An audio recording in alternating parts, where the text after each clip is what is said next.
Hey, what's going on, cash flow hackers? It's Chris with Life 180, and I'm back here again to share with you a video that I filmed back in 2015 on creating your own micro economy. Now, I'm a really big believer in this. I'm really big into the infinite banking concept and that whole utilizing whole life insurance as an asset. And this video was really designed to teach people what's going on in the world, the history of the economy, the history of how money works. I get into fiat currency. I get into so much in this video. It's an hour video. This is an educational video. This is part of a course that I was charging $500, $497 per course to set, for people to go through, for consumers to go through to regain control of their financial life back then. And once again, this just comes down to I wish I had time to redo this video right now. I probably will eventually, but after watching this and going through it and seeing just kind of a lot of the gold that I was giving people in the course back then, I'm like, wow, it would be really cool to be able to share this with people. So what I'm doing again, like always, I'm going through this and I just want to be able to provide value. This is a completely different format, obviously, than the videos that I am currently doing now, but the content is extremely relevant, and I feel like since that point in time, the audience, the community here with Life 180 has grown immensely, and I just want to be able to serve this value to you guys for free. And this longer form video, like I said, it's an hour, it's a PowerPoint format.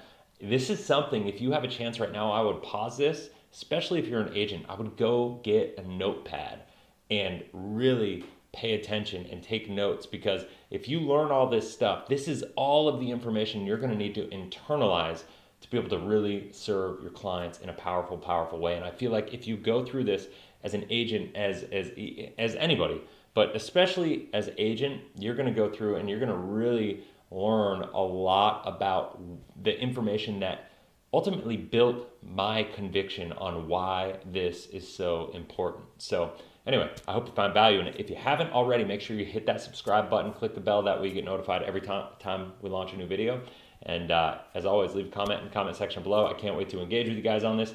If you like it, don't like it, feel free to pick on me because this was 7 years ago, all that stuff. But without further ado, have fun in the video. See you there. Hello and welcome back to the Life 180 Roadmap. I want to welcome you back to this video. I am Chris Kirkpatrick, and we're going to be talking a lot about history in this video because it's imperative to figure out where you came from if you're going to be figuring out where you're going.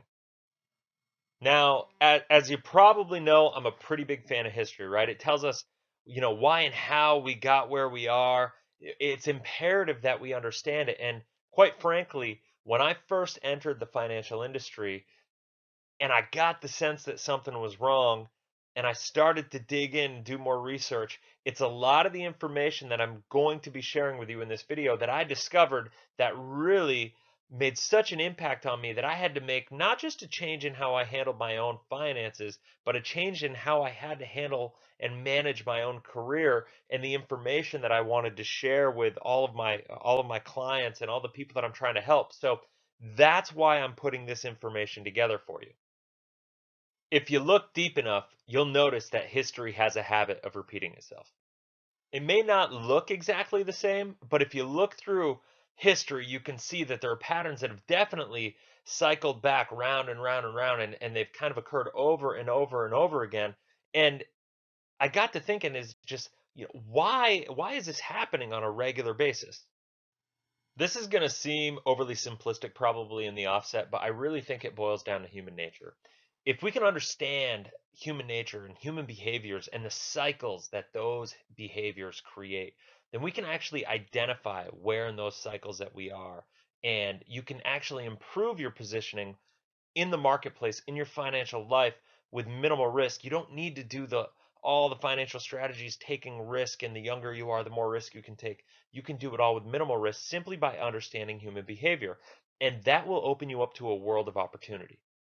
And you do that by going against the grain, because the facts are 95% of Americans are not achieving the results in life that they want. Why? It all boils down to human nature and our human tendencies, and we really need to consciously fight against our own natural human instincts and tendencies. Only then can we really separate ourselves from the pack from the 95% of people and position ourselves to be able to succeed and position ourselves for the most opportunity for success in life. Now, there are three key elements to human nature that you're going to need to understand if you want to position yourself to be able to prosper in the inevitable cycles that they create. First, and we'll get into this a little more later, but people tend to have very short-term memories. Second, the majority of people will always take the easiest path between 2 points, right? So 95% of the people in this world are going to take, when given the choice of option A or option B, even if B has a little higher upside, if option A is easier, most people are going to take the easiest path. And three, people will avoid pain at all costs. There is no greater motivator in this world than pain, right? And scientific studies have shown people will avoid pain at all costs. They will do whatever they have to do in their power to avoid it. So how did these all play together? All you need to do is look around. I mean, we are literally, like I said, we're coming off one of the greatest economic crises that we've had in generations. I mean, since the Great Depression. Yet most of society is back to just kind of like doing things in the old way, and they're back to the same old habits and the same patterns that got us into this problem in the first place.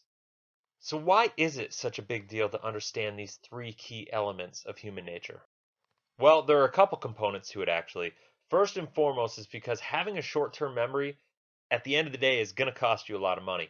And in reality, anytime you make financial decisions based on short-term planning, immediate gratification, to make your life easier in the moment, the reality, you're going to set yourself up for failure.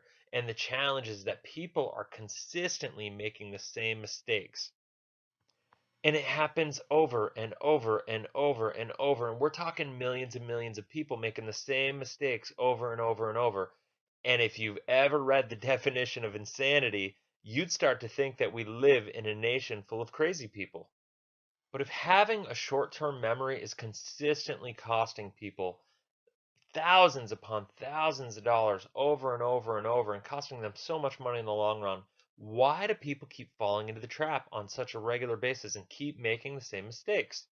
Well, the answer is it's really a combination between two of the human behaviors, right? Avoiding pain and wanting to take the easiest path between 2 points.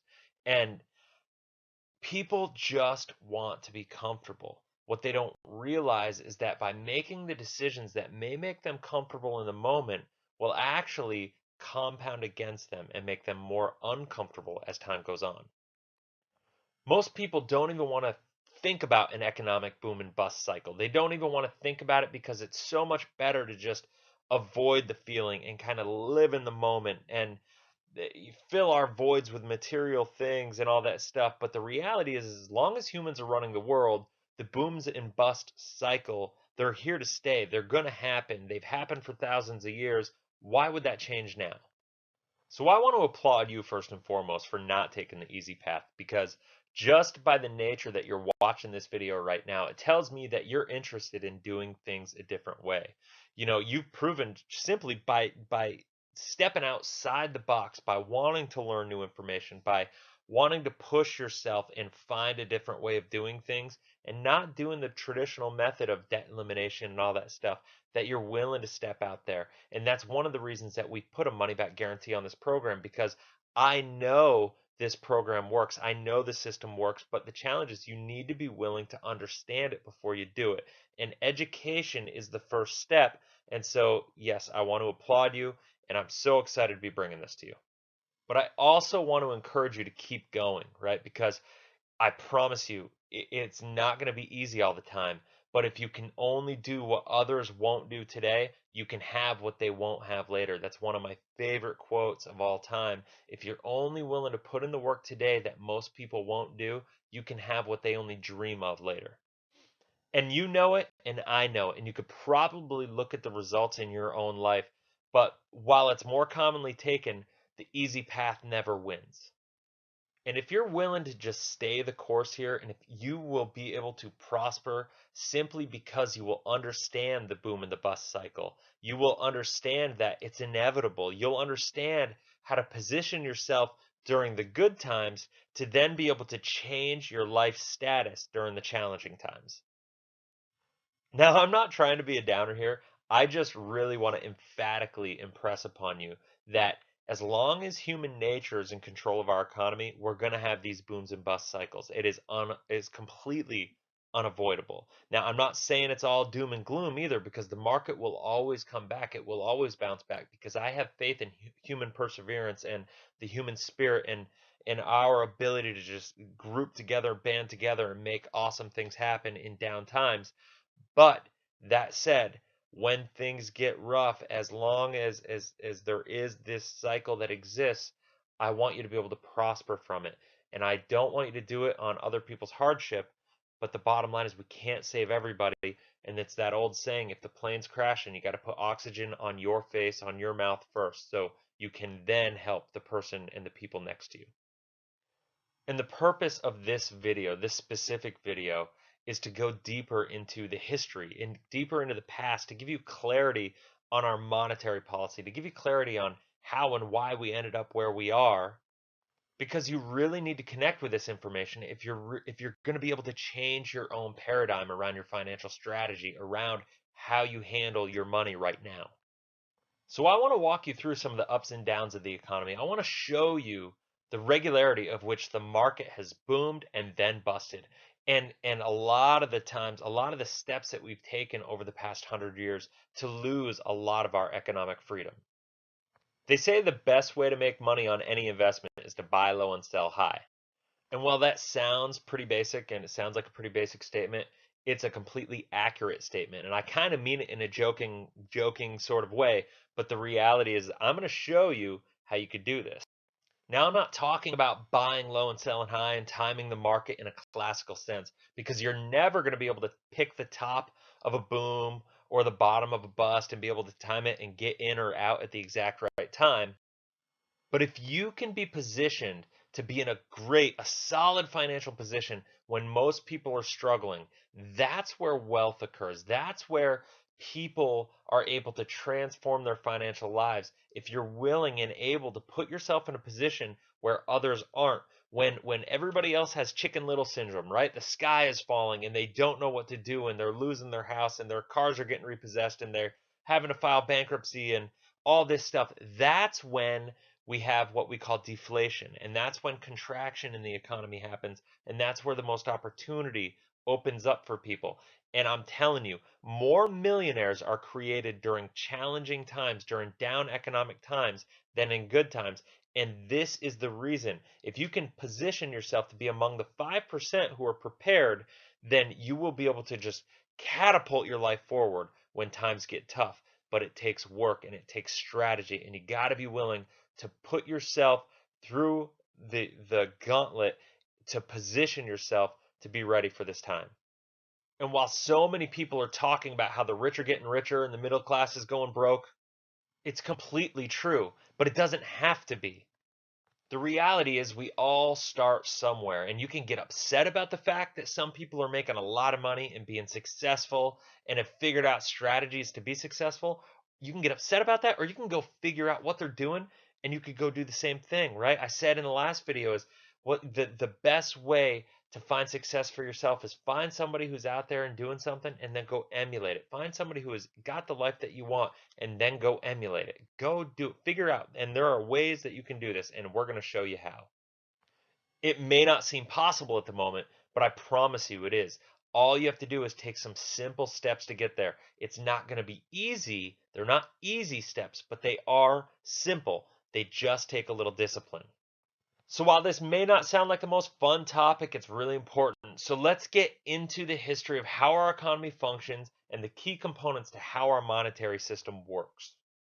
And I can assure you, if you did nothing else with this course except for watch this video over and over and over and study it and internalize it and know this information and really allow it to shift your paradigm of how you handle your money and your strategy that you're using, this one video would be worth the entire cost of this entire course. Now, first and foremost, you need to understand that we're living in what's called a fiat money system. A what? No, so I'm just playing. So a fiat money system, basically the definition is it's inconvertible paper money made legal tender by the government. And put simply, that basically means that it's money simply because the government says it's money. For no other reason. There's nothing backing it. The government just says it's money, so it's money. And we haven't been a pure fiat monetary system for that long, actually. And we'll get into that in a little bit. But the sad, scary truth is that fiat currencies, fiat systems, have a long, long history of failure dating all the way back to ancient Rome. And as recently as the 1990s, there have actually been several fiat currencies that have almost lost their entire value in very, very short periods of time. I mean, you can look at everything from Mexico, Zimbabwe, and like there's just literally probably a dozen countries during the 90s almost that actually lost almost their entire value because they debased their currency, because they printed too much money, because they just didn't know how to manage their fiat currency properly. And one of the things, one of the cycles that fiat currencies tend to have are inflation and deflation, inflationary cycles and deflationary cycles. And most people have probably heard these terms, or at least, they kind of know what they are, right? We think of inflating a ball, right? Inflating a bubble or deflating a bubble. So inflating is good, deflating is bad. That's at least what they want you to think. But the reality is that the definition of inflation is when the government prints more money than we actually have value backing it. And so what happens is, and I'm going to walk you through all this, but what happens with inflationary environments when the government is printing more money than it has value backing it is that it leads to booms, and it eventually those booms grow faster than they should, and eventually it pops and it bursts, right? And right now you can see today in 2016 it costs more to live. You have to make more money to maintain your same quality of life than you would have had to have made back in 1980. And one of the things the government isn't telling you is that inflation is actually a hidden tax. It's a tax that hurts the middle class the most because, especially in today's environment, we're looking at incomes have stagnated. The return on investments have just gone through the floor over the last 15 to 20 years.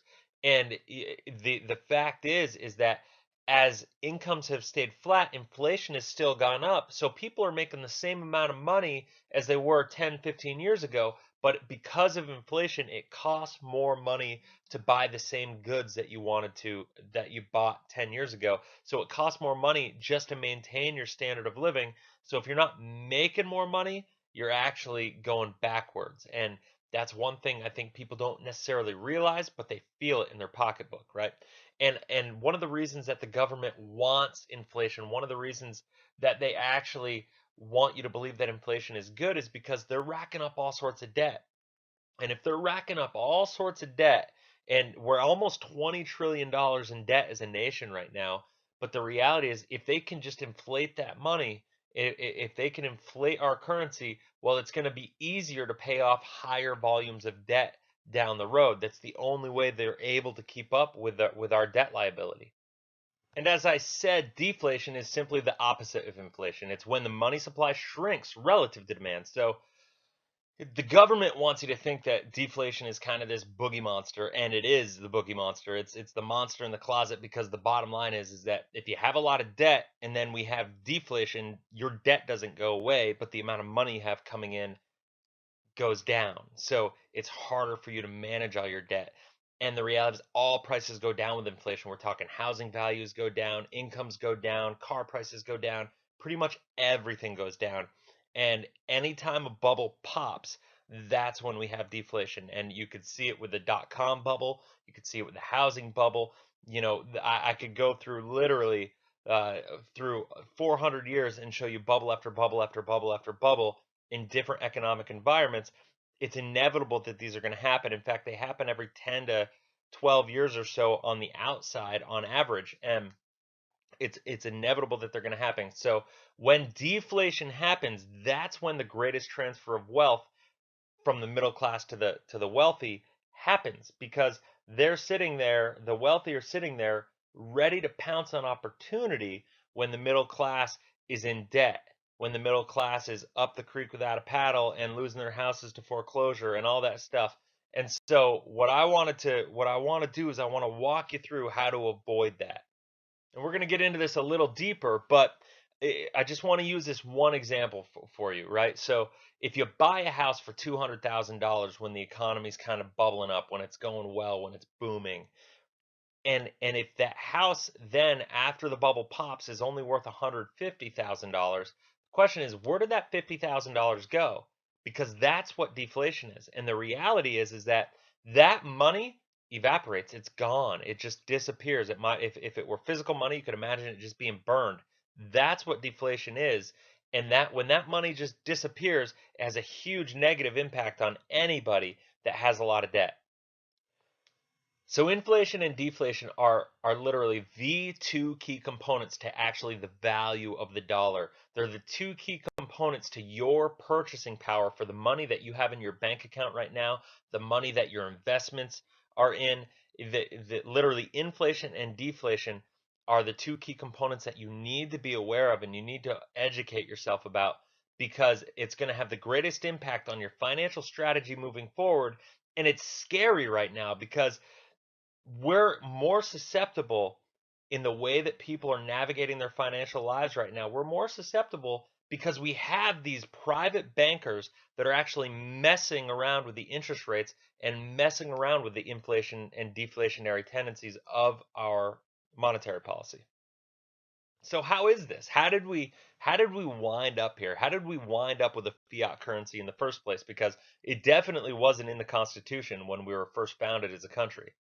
Sure, the Constitution gave the government power to coin money, quote unquote, but notice they said coin money. It was very, very intentional that they were not to be printing money, that they had to have coining of money because we needed a physical backing of our money, because our founding fathers knew that if we didn't have something physical backing our monetary policy, then politicians and greed and all that stuff would get in the way and it would end up destroying our financial country. So why was this so important to our founding fathers? How did they have so much clarity and insight to this concept and topic of monetary policy 250 years ago? It's because they've seen it before. If you go back in history, during the Revolutionary War, our currency actually wasn't the dollar, it was called the Continental. And if you look back in history and you realize the same thing existed then as it does now. War was super expensive.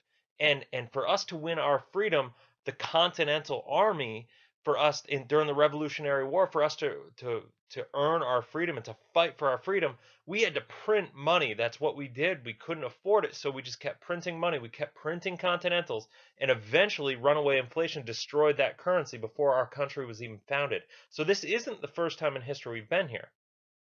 But it was because of that experience with the Continental that the Constitution ingrained in it that we needed to have a gold or silver standard. That's just what we chose. But we needed to have some kind of physical backing for our currency. Otherwise, the government would have complete ability to print, inflate the currency, hurt the financial system, and it would be in the same situation. We'd go down the same path that we went down, eventually at least, that we went down with the Continental. So the Constitution held the government in check for a good portion of the first century that we were in existence. But the challenge is eventually we had the Civil War, and the Civil War was necessary to merge the two cultures and to give, or at least start the ball rolling, to give every human being in this country freedom and the freedom that they deserved. But the war was expensive, and hundreds of thousands of lives were lost, and war is just expensive. So because they couldn't just print money like they can today to pay for war, what did they do? They had to come up with money. They had to raise money. And even though it was deemed unconstitutional, they created the IRS. They created the income tax. And that helped pay for the Civil War. That helped get us through that time. And was it necessary? Maybe, maybe not. Could there have been other ways to accomplish it? Probably. But the bottom line is at least we got it right. And the income tax was actually deemed unconstitutional in the late 1800s. The only challenge is they missed the ball a little bit, because even though they eliminated and deemed the income tax unconstitutional, they didn't abolish the IRS. And for the next period of time during the late 1800s, we actually lived in one of the most free market environments that we'd ever existed in, and that had ever existed on the face of the earth. And if you look at the invention and the creation and the growth and the innovation and everything that came from that time, it was like nothing the world had ever seen. Now, granted, there were booms and busts in the late 1800s and all that, but that really came a lot from the merging of cultures and the volatility in the world and the people and the civilization that we were developing. But the reality is, even though there were booms and busts, it's nothing. It was nothing like anything that we've seen since. Now, remember how I talked earlier that it's important to understand history because it has a habit of repeating itself.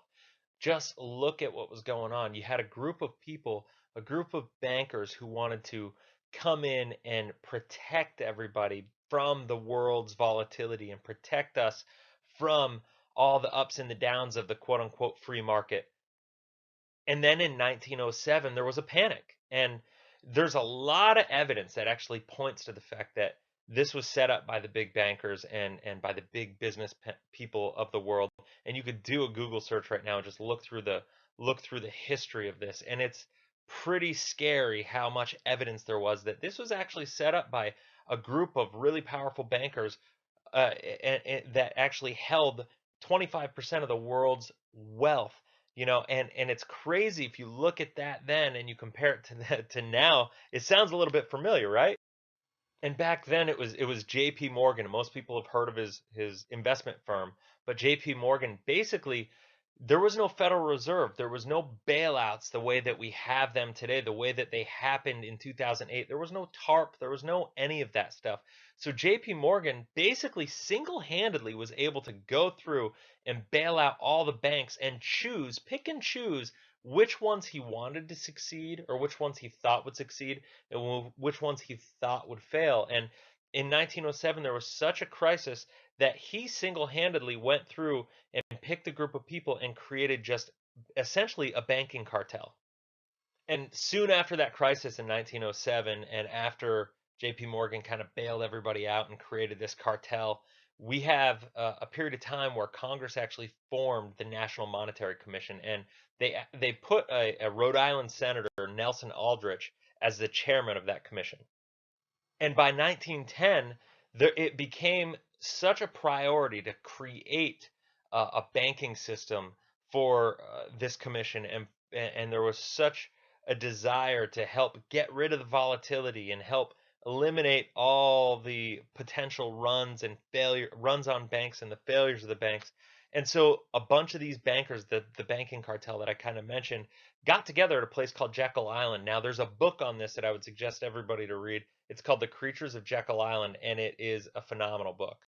But remember, it's really, really key if you compare then to now and all the wealth distribution, it's key to know that the people that were in that meeting talking about the banking, talking about what to do, the people in that room were actually the most powerful people in the world. They actually held 25%, just to reiterate, they held 25% of the world's wealth. And their aim was actually to create a central bank so we'd be able to have a lender of last resort, kind of like we have in the Federal Reserve right now, but that would also be able to have accredited banks under their system so they could back them up and they'd be more stable and we wouldn't have any currency problems. We wouldn't have any more concerns about the bank not being able to give you your money and so on and so forth. So it would give people a more perceived uh, notion that there was more security in the banking system. And basically, we'd never have to worry about things again. So that's good for the morale in our financial world and way of being. And I can see how that might seem like a good idea. And the concept of a central bank back then seemed like a good idea. But the bottom line is that we've tried that before. We had tried that before. We had the first U.S. bank and we've had the first national bank, and we've tried central banks actually twice before this with no success. So the challenge is that they knew that this wasn't going to go through. The big banking cartel knew that that would never fly. There was never going to be a purely centralized bank that was government run. And even though it may have seemed like a good idea to the people at the time of this country, little did they know that they were actually going to be turning the U.S. economy over to the most powerful group of businessmen in the entire world. And after a couple of tries of actually putting the bill through, by 1913, the Federal Reserve Act was actually passed. And At that point in time, the nation, our whole financial system, was now in the hands of 12 privately held banks around the country, and those 12 privately held banks now controlled our entire money supply. And while it's no longer a secret that the Federal Reserve is a private bank, most people, what I found, are just simply not aware that the Federal Reserve, because if you look at the name, you think it's a government agency. Most people are not aware that the Federal Reserve is actually a private bank. Now, to make matters worse, also in 13, they passed the income tax. They reinstituted the income tax, even though not even 50 years earlier it had been deemed unconstitutional. So if it was deemed unconstitutional not even a half a century earlier, why'd they do it? Well, in all reality, they had to have some way to actually create revenue to pay the 6% interest that the Federal Reserve Bank was charging. And that right there is when the transfer of wealth from middle America to the upper 1%, I'm going to say the upper 1/1000th of a percent, started to actually occur. From that point forward, the U.S. money policy, the U.S. monetary policy, and control of every dollar created in our nation was actually created and controlled by a group of wealthy bankers. So it's really important at this point in time that you understand not just what the Federal Reserve is, that it's a private group of banks that the government essentially borrows money from. And when we have to pay interest on it, we're paying a private group of bankers. It's not just important to know what it is, but it's important to know how it works. So here we go. This is basically the process of how money is created and how the Federal Reserve makes their money. The U.S. government needs money for some reason, maybe an entitlement program, maybe for war, maybe for infrastructure, whatever it is. But the bottom line is they need money, so the U.S. government will actually print a bond. Now they give that bond to the Federal Reserve, and in turn, the Federal Reserve will just literally create money out of thin air. They will literally write a check essentially from an account that never existed beforehand. So they just get to create money out of thin air, and then they electronically deposit that money into the government's coffers. So we talked a little bit earlier about inflation and deflation, and basically I want to explain it like this. When you hear the Fed is going to lower interest rates, right? And that's what's happened essentially over the last 35 years. We've been living in a declining interest rate environment. That means that the government is going to be printing bonds and giving them to the Fed. And when they do that, interest rates go down.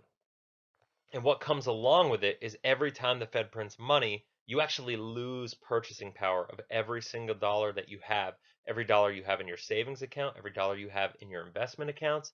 The bottom line is that every time money is printed and is put into circulation, every dollar in circulation becomes worth less. It loses its purchasing power.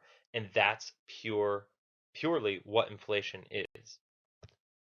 Now, the opposite happens when you raise interest rates, because when they raise interest rates, that's essentially the Federal Reserve trying to take money out of circulation because they're trying to buy back that money. And they do so, they take it out of circulation by charging more interest rates. And the reason they do that is to curb the inflationary tendencies that we have. That's what happened in 1980 when Paul Volcker raised interest rates from 6 to 20% almost overnight.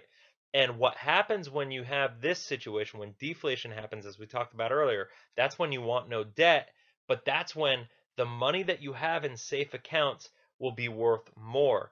And typically when deflation happens, values of everything, the stock market, real estate, hard assets, everything goes down, but the value of your money that is in your safe accounts actually goes up in value, because even though it doesn't change in value, it can buy more stuff. Your purchasing power increases.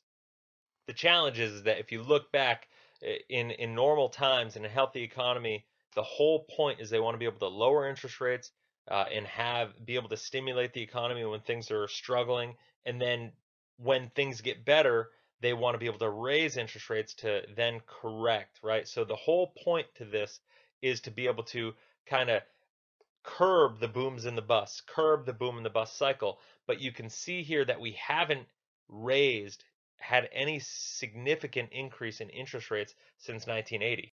And if you look at this chart from 1984 through 2014, you could see that's the S&P 500, which is the most stable, considered the most stable stock market index in the entire world. You can see that as interest rates go, so goes the economy. And right here, we've been living in a declining interest rate environment. And all that's doing, what's that meaning? That means more money is getting printed, more money is getting stimulated into the economy. And so, therefore, you have more dollars chasing the same amount of goods, essentially. So, it's no wonder that the stock market is going up in value accordingly. And you can see the blue line compared to the black line here. As interest rates go down, the the stock markets will go up, the real estate market will go up, the cost of goods will go up.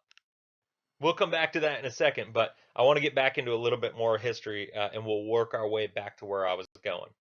So after the Federal Reserve was created in 1913, we entered World War I, right? And we've talked about this, and everybody knows wars are massively expensive.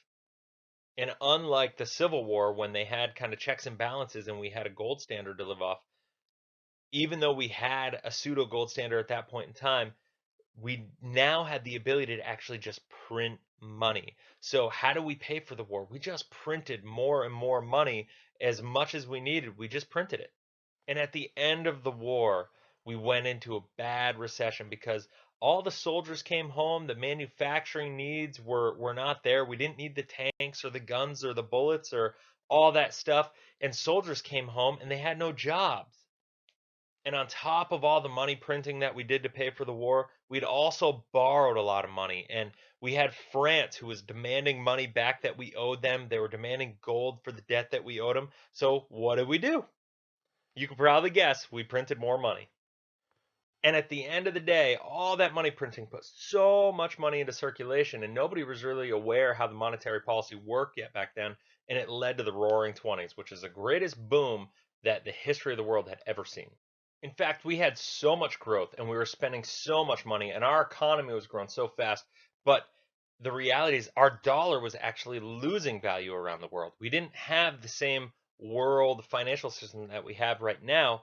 And our dollar was losing value around the world. So the government decided that they actually needed to raise tariffs on imported goods, thinking that that would help the value of our dollar.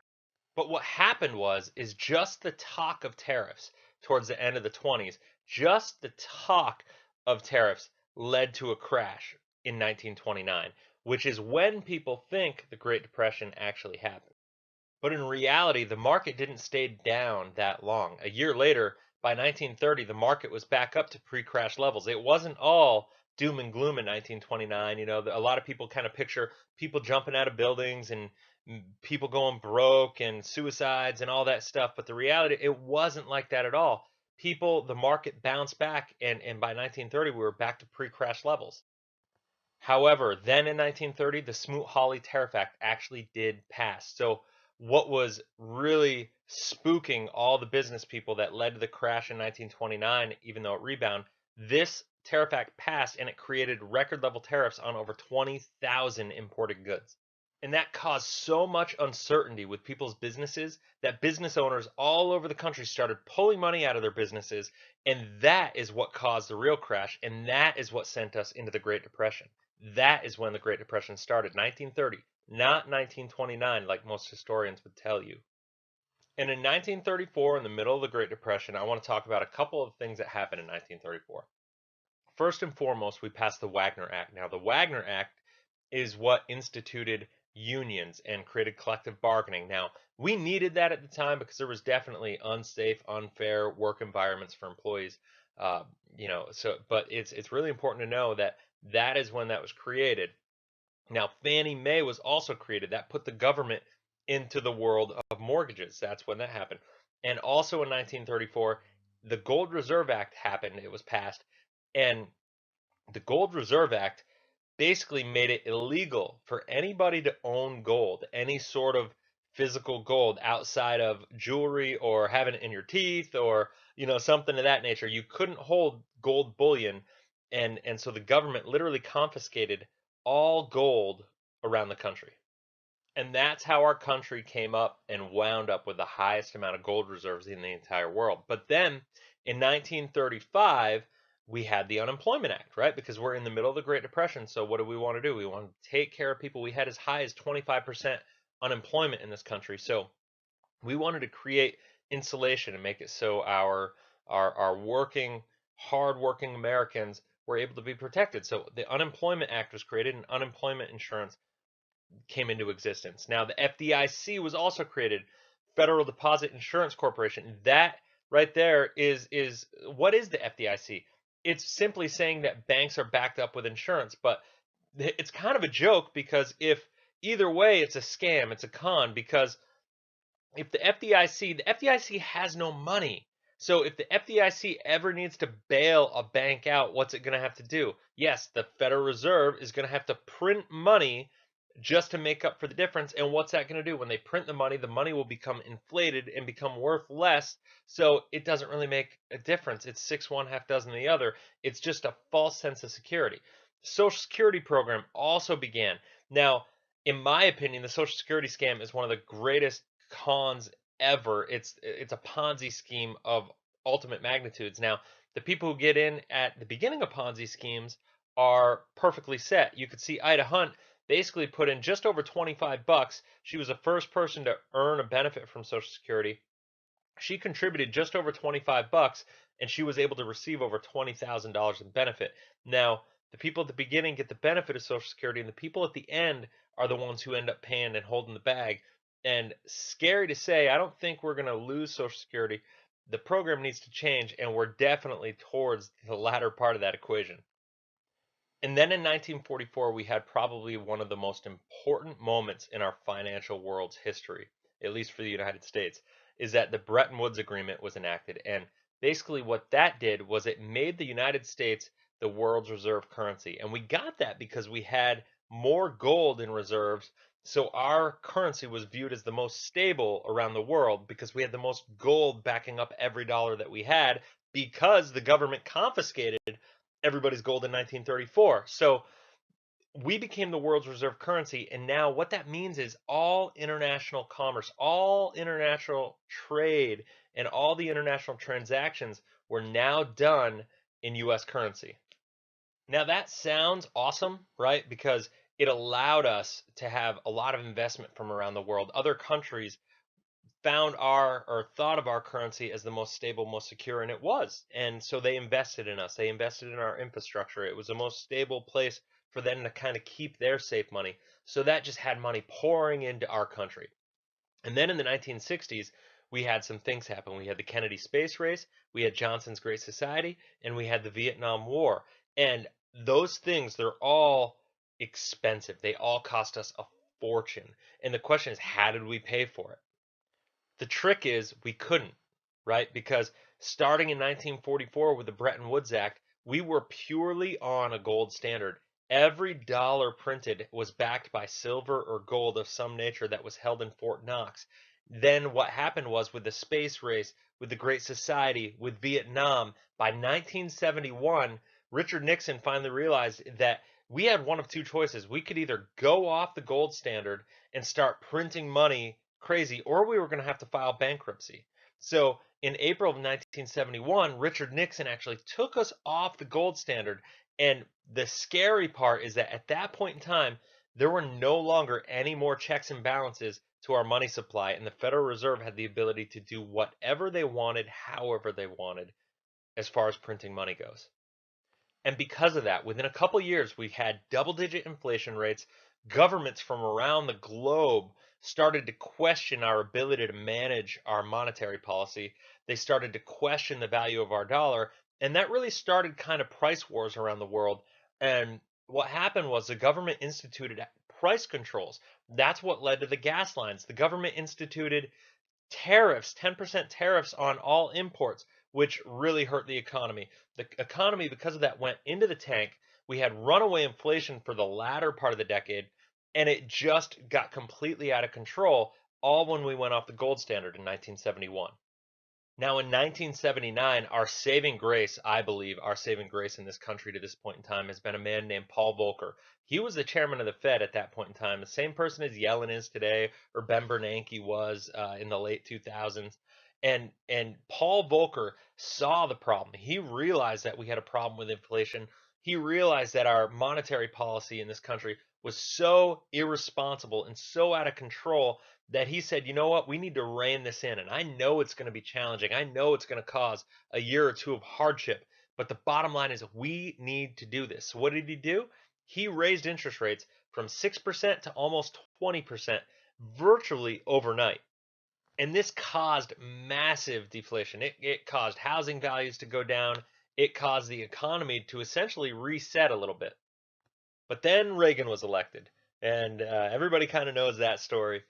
Reagan came in with a mindset of deregulation, lowering taxes, and if you combine the fact that we just come through a really inflationary period of time, and we had the interest rates raised, and so we were basically in one of the worst positions starting off the 80s that we could have imagined, with 20% interest rates and with just complete deflation, economic hardship. And then when you throw in deregulation, you allow businesses to kind of run wild, and we lower taxes and allow more money to stay in the economy and stay spending, it's going to lead to a huge boom. Now, I'm not going to say Reagan was perfect, because he spent way too much money.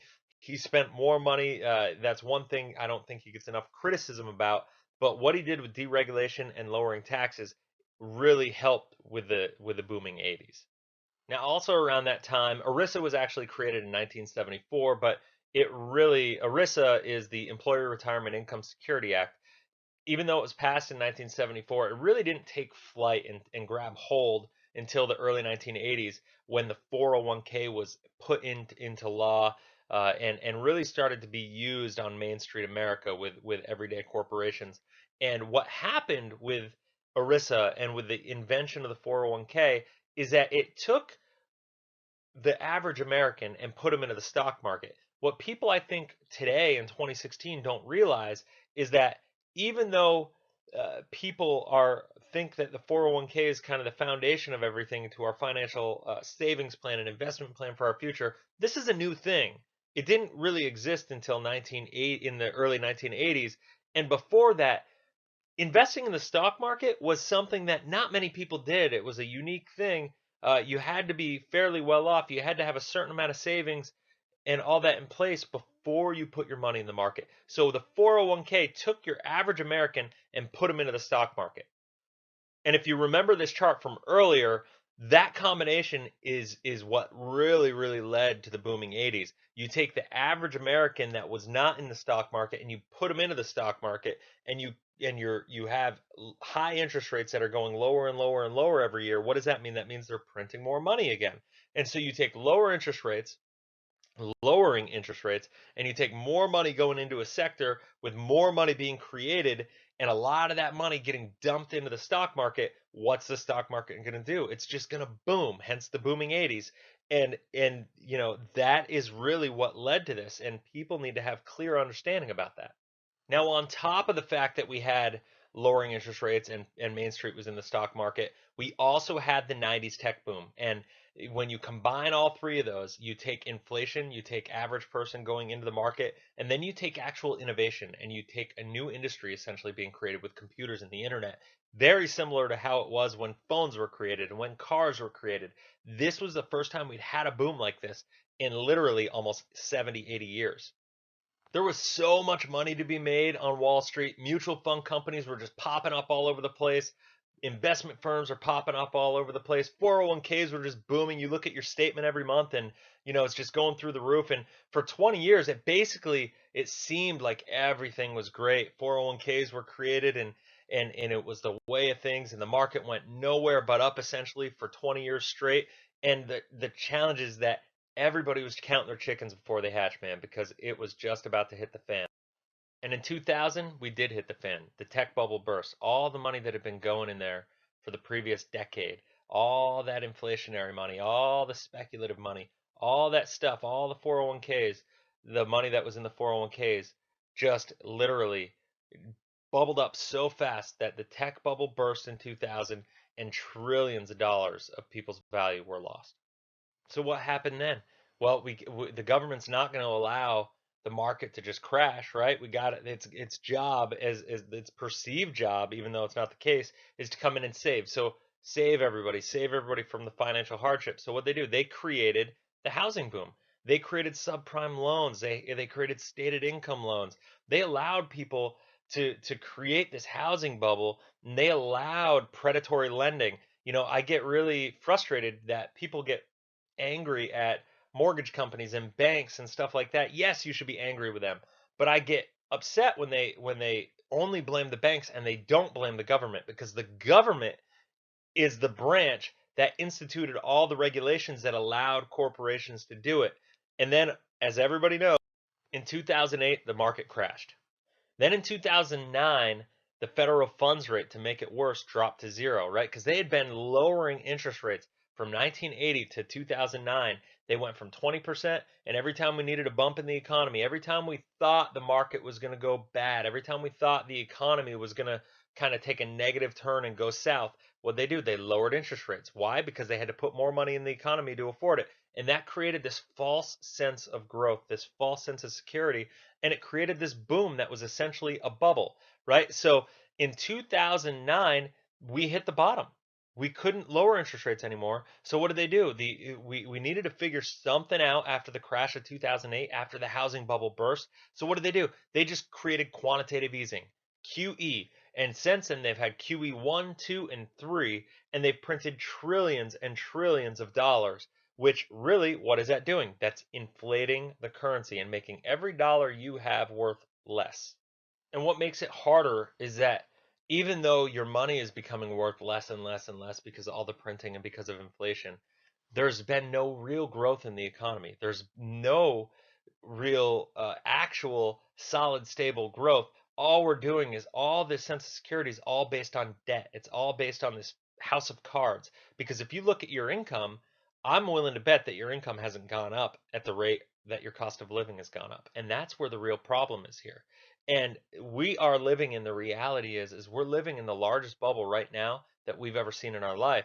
All you have to do is go to the usdebtclock.org, and you're going to see what I'm talking about. When you look at the national debt, our national deficit, the difference between the deficit and the debt is the total amount of money we owe as a nation. The deficit is how much annually we're in the negative. How much are we behind negative on a profit and loss as a country on an annual basis? And if you look at all the unfunded liabilities, we're $100 trillion in debt. Now, if you don't know how much $100 trillion is, just to give you an image, you can take $1 trillion and basically stack it all the way to the moon. I mean, $100 trillion will stack almost all the way to the moon. That is how much money we're talking about here. It is just incalculable. There's no way that we can get out of the debt predicament that we're in, and the government knows it. And they know that there are basically only two ways that this can go. They can either inflate the money so much, because when they inflate it, if they inflate our currency, it makes it so we can still keep up with the interest payments on our national debt. It makes it so we can manage all that. And or either that, or we're going to default on our debt, or because we just can't manage to go this way. So the obviously default from a world perspective would cause a lot of problems. So inflation, the government has chosen that inflation is the way that we have to go to manage our debt problem, to manage the crisis that we're sitting in as a nation at this point in time, a crisis that the government put us in the first place. But regardless, either way, it doesn't work out well for the average American citizen. The reality is that the average American can't keep up with inflation if the government's going to keep printing and printing and printing. We just can't do it. We don't have the capacity. And what makes it worse is that if we have so much debt, right? We have too much debt as a nation. We have too much debt as a nation to have deflation, because the country won't be able to keep up with its obligations to countries around the world that we owe them money on. And our nation, our average American, we've seen the debt statistics that I've shared so far in these videos, and our nation is too much in debt. And so if we have deflation, it affects everybody. So that's why it's imperative that you see this, that we help you get out of debt and help you regain control of your financial life. There are a lot of things that you've been taught to be true that simply are not true. And I want to go through some of them right now. And the first one is that stocks are good for the long haul and that buying and holding works. Now, this may be true in some markets, and it certainly has been true for a portion of the last 30 years that we've lived in. And that's why a lot of people live in the paradigm that they're living, because we're going through that. But the reality is that we've been turned into a country, a nation of speculators. We've lost the ability and the knowledge and the understanding of knowing what real saving and real investing is in this nation. We've gone away from investing and we've turned into speculation. And with that, another thing that kind of goes with it is that people think housing values always go up, and that is simply not the case, right? Because if you look at history, that's just not, it simply is not the case. The reality is that interest rates have been dropping, and those interest rates dropping are what is causing a housing boom, because you don't get approved for your mortgage based on the overall cost of the house. You get approved for your mortgage based on what you can afford for a monthly payment.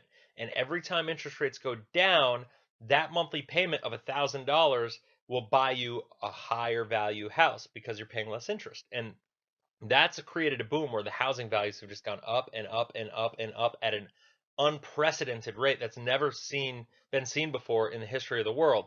And so the bottom line is now we're at the inverse of that curve. We're on the opposite side of the bell curve, and interest rates are at all-time lows. And where do they have to go? They have absolutely nowhere to go but up.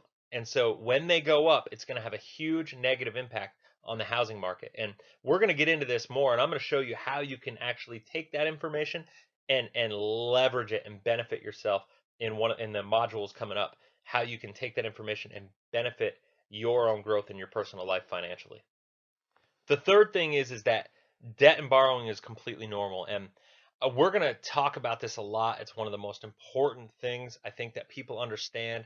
Now, it's key to know that I don't think all debt is bad, right? Because if you can earn more money on a guaranteed basis than you're paying in interest, well, that's efficient. That's okay, especially with mortgage rates where they are today. If you get a 3.5% or a 4% mortgage, and after taxes, you get a tax deduction on that money and all that stuff.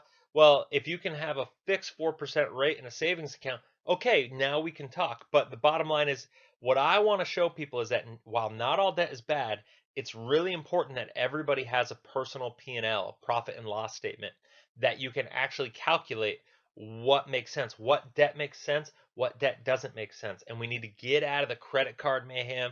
We need to get out of financing everything in life and using credit cards to allow us to have that immediate microwave kind of society gratification. And we need to get back to the old way of things and saving and making sure that our lives our foundations of our financial lives are built and stable.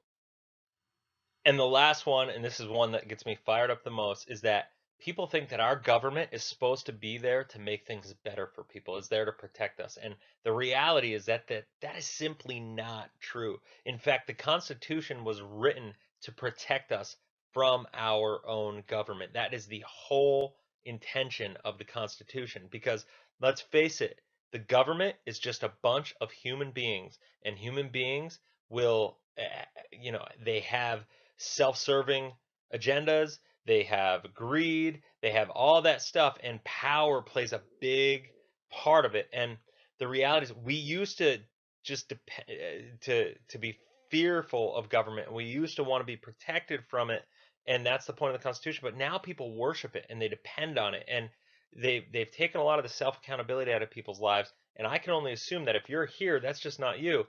Let's figure out a way that we can make this better, because the reality is the government is not doing us any services right now.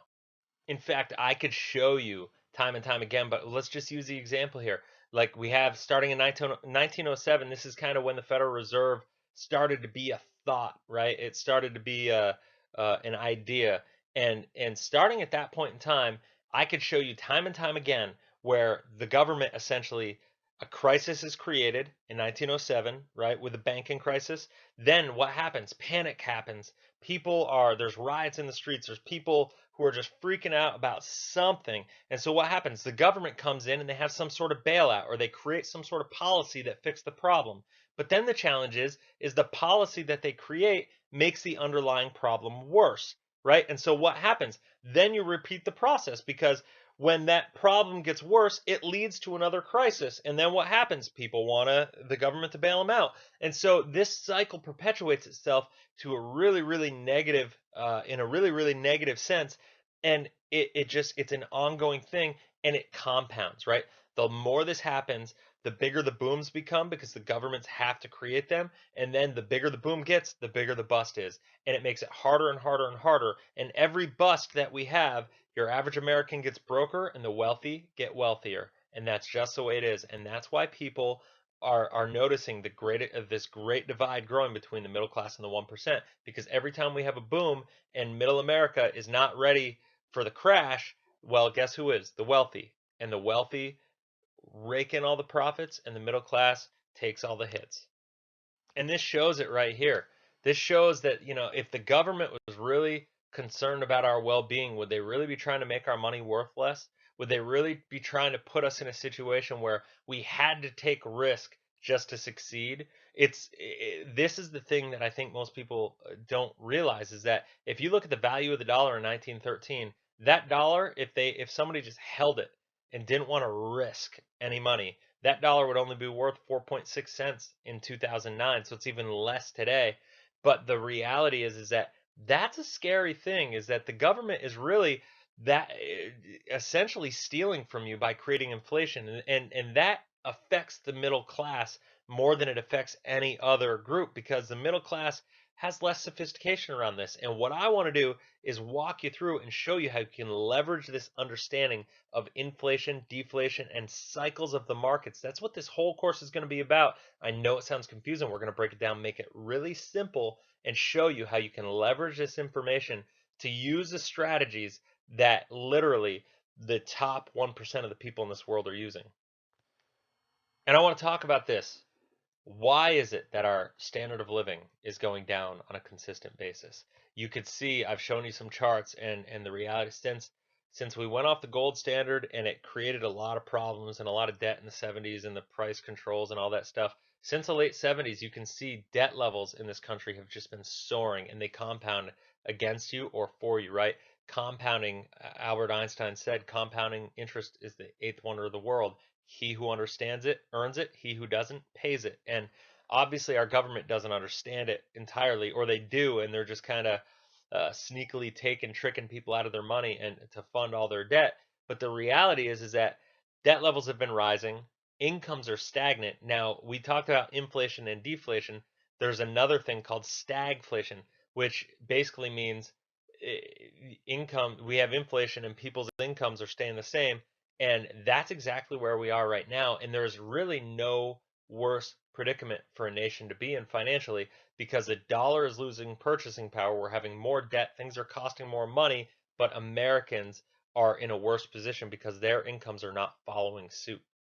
Now, author Orrin Woodward actually coined a term for this, and he called our system, he coined a phrase for our system, and he called it the financial matrix. And it's really probably the most accurate description of our financial system that I could think of. And if you've seen the movie The Matrix, you know what I'm talking about. If you want a copy of this book, you can check us out on our website. You can email me. I can connect you with it.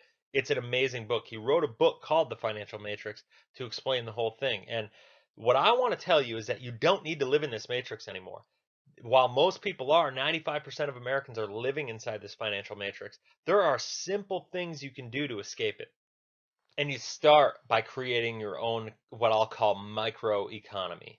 And the only way you can do that is to follow a systematic process and get out of debt, increase your cash flow, not speculate, avoid speculation. You want to make sure that you're keeping your money safe, secure, liquid. You want to have access to it.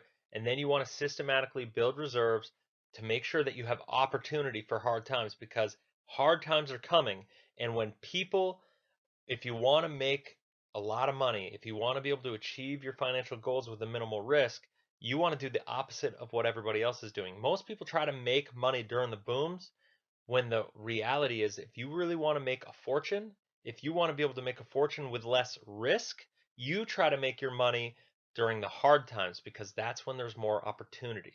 But you got to position yourself to be ready for it. Now, I know this was a ton of information, but I really hope it was helpful, because Seriously, knowing this information is the absolute first step towards making changes.